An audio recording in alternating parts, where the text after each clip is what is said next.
그리고 이 안철수가 이제 대국민 사과를 3시 30분에 하겠다고 발표를 했잖아요. 예. 근데 이거에 대한 이유가 지금 돌아다니는데요.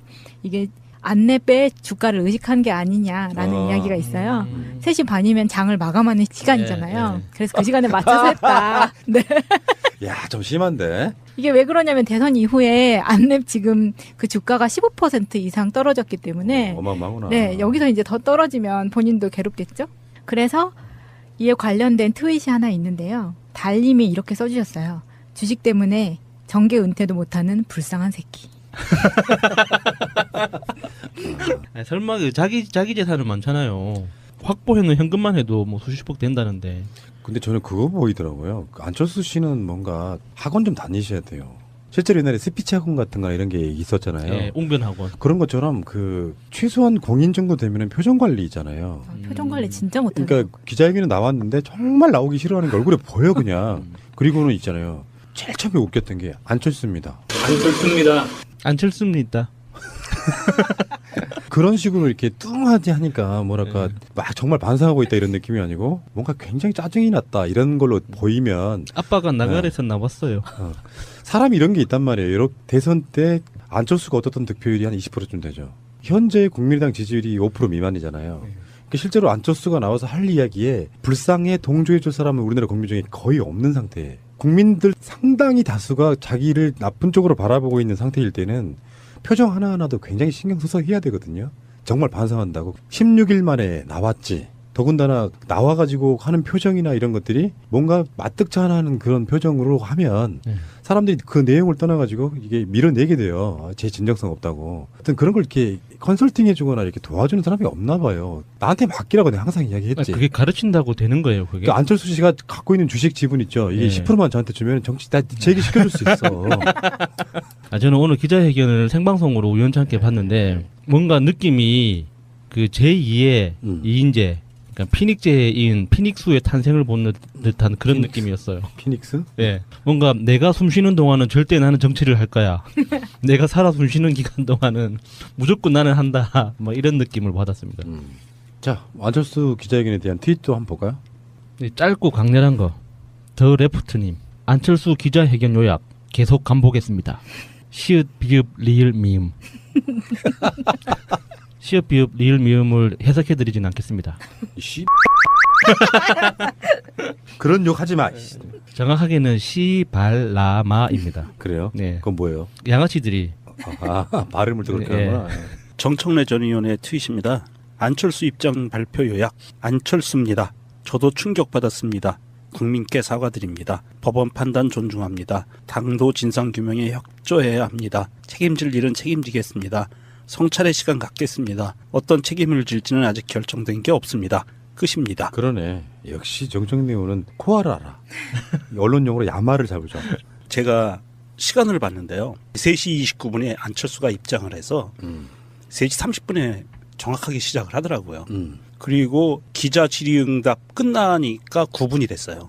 예, 거의 10분 정도. 예, 9분에서 10분 정도 간 건데 저는 이런 경천동지할 사건이잖아요. 이거는 민주적 헌정질서 위배, 정당법 위반, 뭐 형법 위반, 뭐 기타 등등 여러 가지 범죄에 연루돼 있는 거에 대한 총책임자의 기자회견이었잖아요. 근데 기자 새끼들이 한 3-4명밖에 질문을 안 해요. 5명이 안 넘더라고요. 보니까 내용도 없었어요? 내용도 없었어요. 기자들 자격이 있는 건가요? 그러면은 그 기자들은 그 수십 명의 기자들이 거기에 있었는데 그 안철수가 하는 내용을 듣고 다 알아들었다는 얘기인 건가요? 뭐 좋게 해석하면은 기자들이 이런 얘기 할 줄 알았어. 별로 궁금한 거 없어 이런 거고. 그중에 기자 중에 한 명이 정계은퇴 같은 건 질문을 하는데 거기 이제 뻔한 말로 대응을 했고요. 꼭 거쳐야 될 어떤 과정 속에 더 이상 미루다가는 정말 젖되겠네 하고 나온 거라고 보고 그걸 요식행위라고 하죠. 황태국이라도 편하게 먹고 싶은 마음인 거죠. 무슨 말인지 못 알아들으실 청취자분들께 설명해 주세요. 왜 황태국입니까? 그 며칠 전에 강원도 어디 속초라고 했어요? 예, 속초. 예, 속초 어떤 한 식당에서 황태 해장국을 먹는 장면이 그 네티즌에 의해서 포착이 됐는데 그게 이제 진짜냐 아니냐 가지고 진실 공방이 많았어요. 근데 얼굴 가리고 있었지. 예, 손으로. CCTV 분석 결과 안철수 전 후보였다는 게 확인이 됐죠. 그리고 이렇게 코를 푸는 장면이었는데 네. 이 팔에 있는 점과 네. 시계가 일치했어요. 네. 그 100%다. 핏빛. 네가 지금 맛집 찾아다닐 때냐. 근데 뭐 어디 잠깐 뭐 시키러 갔다가 뭐 밥을 먹으러 들렀을 수는 있겠죠. 잠깐만 그 이야기 한번 해볼까요? 안철수는 어떻게 될까요? 끝났다고 봅니다. 기자회견이 끝났죠? 끝났다고 봐요? 기자회견도 끝났고 안철수의 정치 인생도 당분간 한 2, 3년간은 이제 아무런 약발이 없을 거예요. 그건 끝나지 않은 거죠. 2, 3년이라고 표현하면 안 되지. 그러니까 제가 2, 3년이라고 표현한 건 앞으로 내년도 지방선거 과정에서 이 안철수라는 이름을 가지고 얼마만큼 활용할 수 있는 여지가 있느냐에 따라서 결정되는 거죠. 그러니까 안철수 자신이 뭔가 할 수 있는 거는 오늘부로 끝난 거예요. 사주학적으로 안철수를 생년월일 시를 모르기 때문에 예. 설명할 수는 없는데 사주학적으로 만약에 정말 맞는 사주라고 하면 이렇게 될 것 같아요. 초년운도 괜찮았고요. 중년운도 정말 괜찮았는데 말년운에 손재수까지는 아니고 구설수에 오르는 과정 속에 관운은 없는 사람. 그렇게 보는 게 실제 안철수가 승승장구했잖아요. 근데 우리 잘 생각해 보면은 자기 분야에서도 사실 일가를 잃었고 정치권에 와서도 평론가들이 하는 이야기 중에는 안철수가 사실상의 3당 체제를 만들면서 사실상 양당제 국가에서 혁명적인 걸 이뤘다 이렇게 얘기하는데 나는 그게 안철수가 대단한 정치 아젠다 갖고 그랬다고 생각하지는 않고요. 그 당시에 정치의 그 묘한 역학관계들이 얽히면서 그렇죠. 예. 그냥 얻어 걸린 뭐 이런 예. 케이스라고 보는데 거기에 이제 도취돼가지고 40석 가진 정당이 정권 잡는 건 사실상 불가능해요. 예. 그러니까 자기 수준에 맞게 그 수준에 맞는 득표율을 좀 더 올리고 나서 정치적 자산으로 삼으면 되는 선거였단 말이야. 근데 정말 안철수의 승리라고 말하려 그러면 총선 때 40석이 아니라 120석을 가져갔어야지. 그러면 안철수의 승리죠. 틈새 시장에 끼어들어가지고 제 3당이 됐다는 것이 안철수한테 대단한 저는 그렇게 바라보지 않는 거거든요. 예. 진짜 그 사람이 새 정치를 기초로 내밀었다 그러면 더불어민주당보다 의석을 많이 얻었어야죠. 그러니까 안철수가 정말 능력이 있었다면 그 40석이다 뭐 120석이다 이런 차원에서보다 그 상황에 기대해서는 안 됐었죠. 자기 스스로 맞아요. 상황을 만들어 나갔어야 되는데 그 당시 그러니까 국민의당에서 당선됐던 사람들은 다들 민주당에서 공천이 안 될 게 뻔한 사람들이 탈당해가지고 국민의당으로 가서 거기에 지역 기반으로 호남이라는 지역 기반으로 다 당선이 된 거잖아요. 그러니까 호남 지역 의원들이 정치적인 목적으로 안철수를 이용해서 국민의당이라는 맞습니다. 네. 세력이 형성된 거지 안철수라는 어떤 개인이 리더십을 가지고 그 세력을 만들어낸 게 아니거든요. 그러니까 TV에서 그 평론가들이 뭐 안철수가 뭐 대단한 뭐 3당 체제를 만들어냈는데 다 그 개소리예요. 정치를 직업으로 하는 사람들이 자기 밥그릇 지키려고 끝까지 지키려고 발악하는 과정에서 우연찮게 생겨난 그림인 거지. 그게 무슨 정치적인 뭐 비전이나 미션이 있어가지고 자기가 이루고자 하는 정치적 그림이 있어서 안철수가 그걸 만들어낸 건 아니거든요. 가장 하지 말아야 될 가장 비열한 수로 그 지역 기반의 정치인들이 정치적으로 살아남으면서 예. 안철수를 이용해 먹은 그 네. 사건인데 네. 안철수는 착각하고 있는 거예요. 내가 새정치의 새로운 바람을 일으켰기 때문에 나는 대단히 위대한 사람이야라고 정편들이 엄청 빨아줬죠. 예.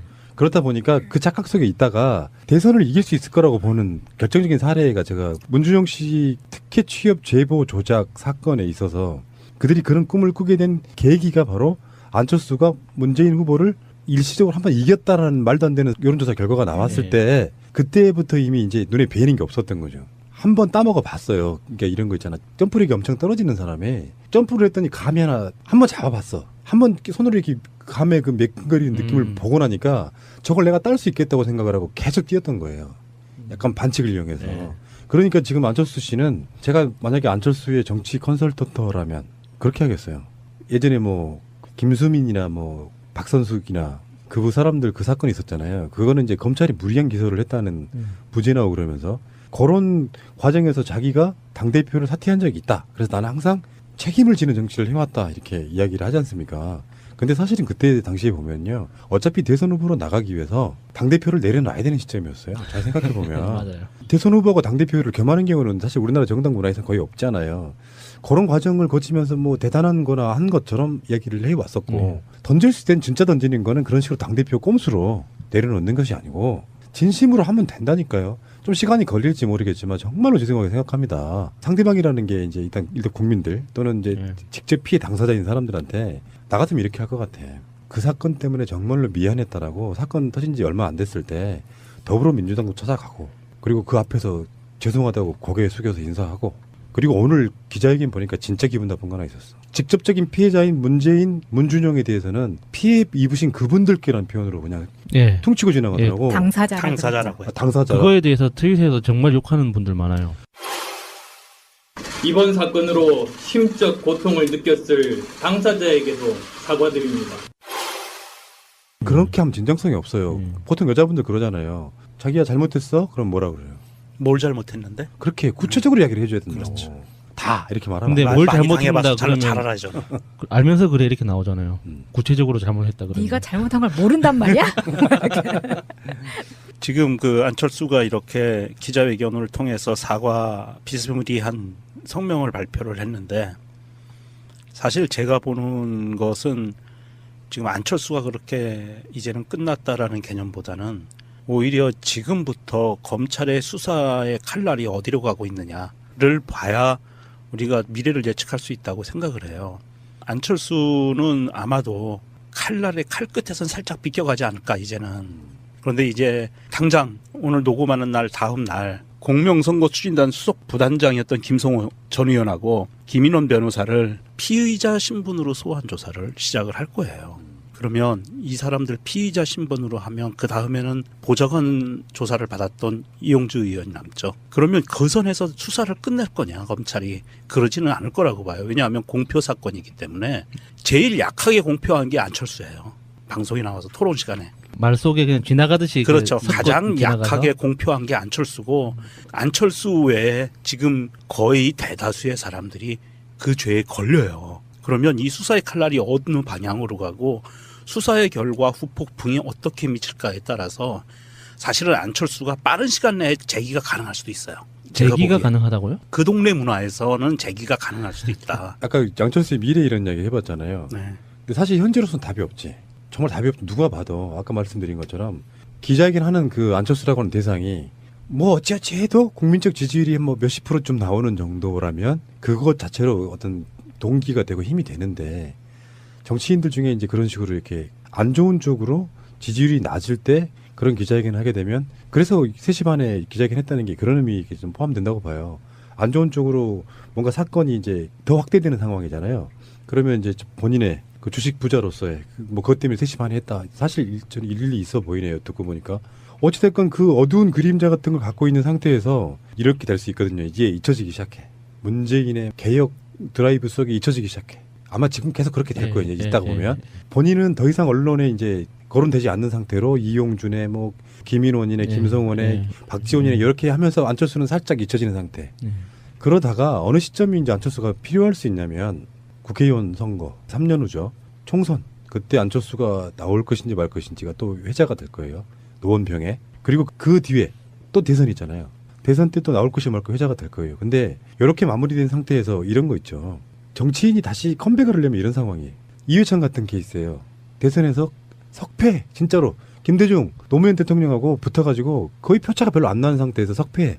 그리고 이 사람이 뭐 아들들 병역 비리 이런 걸로 이미지는 나빠졌지만 어떤 면에서 보면 보수에서 찍었던 사람들은 그래도 이회창이 뭘 그렇게 잘못했냐라고 하는 그 기반이 한 국민적으로 50%좀 만들어져 있을 때는 자연스럽게 이회창 컴백 여기 된단 말이에요.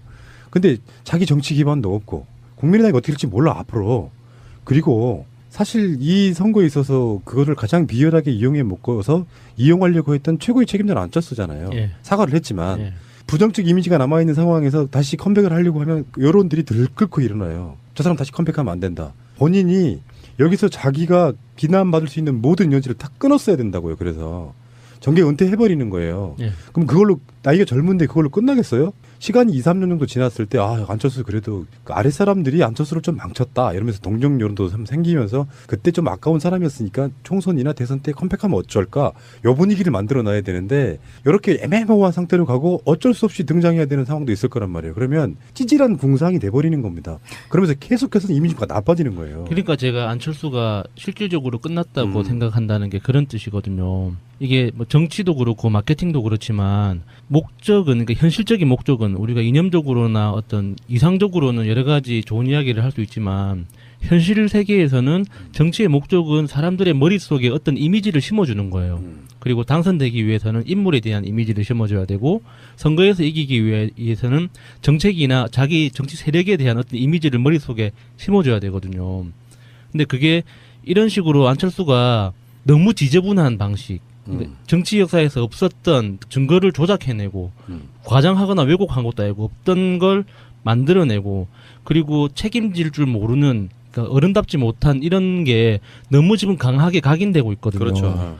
그것도 너무 반복적으로. 저는 그게 뒤에 박근혜를 대통령을 만든 MB의 세력이 있기 때문이라고 생각을 해요. 안철수가 대통령을 하려고 했던 이유는 MB가 하려고 했던 이유하고 비슷하다고 생각하거든요. 근데 최근에 안철수의 행방이 묘연하면서 우리가 워커힐에서 있었다는 제보가 있었잖아요. 근데 그때 MB가 오바마를 만난다고 했었거든요. 사람들이 다 MB가 오바마를 왜 만날까에 대해서 굉장히 의아했잖아요. 근데 둘이 어떤 얘기를 했는지는 아직 몰라요. 근데 그 자리에 안철수도 꼈을 거라고 생각합니다. 안철수가 그 정도로 능력이 있을까요? 뭐 그런 설이 있고 저도 옛날에 안철수와 이명박을 연결시키는 걸 좀 약간 에이 그럴 리 없어 이렇게 했었는데 곰곰이 파고 들어가 보니까 연관성이 있더라. 근데 이 부분은 그런 음모론적 시각으로만 바라보면 설명이 좀 잘 안 되고요. 안철수를 MB 보조 정도로만 생각하면 안 되고 안철수도 그 나름대로 정치적 야심이 있었던 거예요. 얼굴 표정 같은 거 보세요. 이명박이 자기 필요에 의해서 안철수를 꼬드겨서 정치에 입문시키거나 이렇게 했을 수는 있지만 안철수도 뭐 로버트가 아닌 이상 자기 나름대로의 개인적인 욕심, 욕망은 있었다고 봐요. 근데 아까 말씀드린 것처럼 정치에 컴백을 하려고 하면 최소한 그가 갖고 있는 상품성이 남아있을 때라고 보는데 저는 여수님의 말에 적극 동의하는 게 앞으로 정치권의 컴백 다시 하기는 굉장히 힘들다. 컴백이라는 말은 내가 출마 다시 하려니까 컴백이 아니고 정상적인 당선의 과정을 통해서 돌아오기 힘들어졌다는 거죠. 노원병으로 국회의원으로 다시 나온다든가 대선에 다시 나온다든가 하나가 더 있죠. 그게 뭐냐면 안철수가 돌아올 수 없는 이유가 이거 있어요. 어차피 안철수는 예를 들어서 뭐 어떤 상황이 막 만들어져가지고 국민의당에 있던 국회의원들 다수가 더불어민주당과 합당한다고 해도 안철수가 다시 지금 현재 여당인 더불어민주당에 들어오는 건 사실상 불가능해요. 내부적인 분위기상. 안철수가 국민적으로 쓰일 수 있는 요건은 딱 하나예요. 안철수 말고 대안이 없을 때입니다. 정권 재창출하려고 하는데. 근데 지금 현재 더불어민주당에는 그 후보군이 넘쳐요. 그렇다 보니까 안철수가 이제 공간이 사라져버린다는 상황에서는 안철수는 사실상 끝났다고 보는 게 맞는 거예요. 그러니까 안철수라는 개인이 어떤 정치적 역량이나 카리스마가 있어가지고 그렇죠. 어떤 상황에서 이때는 안철수가 있어야 되는데 예전에 그 김대중 대통령이나 노무현 그 대통령 생각해 보면 손학규 의원을 생각해봐도 그래요. 손학규 의원이 지금은 비난을 받지만 그 정치가 굉장히 어지러울 때 지지자들 그룹에서는 그런 이야기를 하거든요. 이때는 손학규 대표가 있어야 되는데 이런 상황은 손학규가 잘 정리를 해주는데라는 그렇지. 어떤 그 아쉬움, 필요성을 느껴야 되는데 그쪽에 어떤 특기가 있다는 거지. 안철수는 정말로 손톱만큼도 그런 게 하나도 없어요. 뭐뭐 하면 생각나는 그런 게 없어요. 그렇기 때문에 다시 정치에 발붙일 기회가 거의 없어지는 거죠. 한 가지 가능성은 남아 있어요. 여전히 다음 대선에 빅텐트를 야당이 친다고 할 때 거기에 얼굴마담으로 나올 수 있는 가능성은 얼마든지 아직 남아 있다라고 생각을 해요. 그 야당이라고 하면 자유한국당이나 바른정당 이야기하는 거잖아요. 그쪽에 친다고 뭉뚱그려서. 예. 근데 그쪽 사람들이 안철수가 평상시 때 사회적 관계가 좋아가지고 그것을 이렇게 거부감이 없는 사람이면 모르지만 안철수가요 이쪽만 거부감 있는 사람이 아니에요. 저쪽에도 엄청 싫어하는 인물이 밥을 안 하나예요. 먹는데요. 밥을. 그런 쪽에서는 흡수가 되기 좀 힘들다고 보는 거고. 자, 그 이야기는 안철수 얘기 여기까지만 하시고.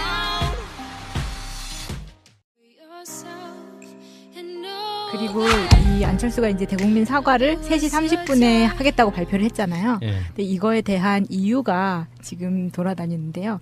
이게 안내배 주가를 의식한 게 아니냐라는 이야기가 있어요. 3시 반이면 장을 마감하는 시간이잖아요. 그래서 그 시간에 맞춰서 했다. 네. 야, 좀 심한데. 이게 왜 그러냐면 대선 이후에 안랩 지금 그 주가가 15% 이상 떨어졌기 때문에 어마어마하구나. 네, 여기서 이제 더 떨어지면 본인도 괴롭겠죠. 그래서 이에 관련된 트윗이 하나 있는데요. 달님이 이렇게 써주셨어요. 주식 때문에 정계 은퇴도 못하는 불쌍한 새끼. 설마 그 자기 재산은 많잖아요. 확보해놓은 현금만 해도 뭐 수십억 된다는데. 근데 저는 그거 보이더라고요. 안철수 씨는 뭔가 학원 좀 다니셔야 돼요. 실제로 옛날에 스피치 학원 같은 거나 이런 게 있었잖아요. 예, 웅변학원. 그런 것처럼 그 최소한 공인 정도 되면은 표정 관리 있잖아요. 표정 관리 진짜 못하는 그러니까 기자회견에 나왔는데 정말 나오기 싫어하는 게 얼굴에 보여 그냥. 그리고는 있잖아요. 제일 처음에 웃겼던 게 안철수입니다. 안철수입니다. 안철수입니다.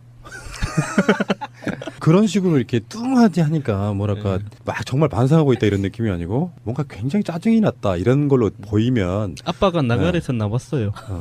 사람이 이런 게 있단 말이에요. 이렇게 대선 때 안철수가 얻었던 득표율이 한 20%쯤 되죠. 현재 국민의당 지지율이 5% 미만이잖아요. 그러니까 실제로 안철수가 나와서 할 이야기에 불쌍해 동조해줄 사람은 우리나라 국민 중에 거의 없는 상태예요. 국민들 상당히 다수가 자기를 나쁜 쪽으로 바라보고 있는 상태일 때는 표정 하나하나도 굉장히 신경 써서 해야 되거든요.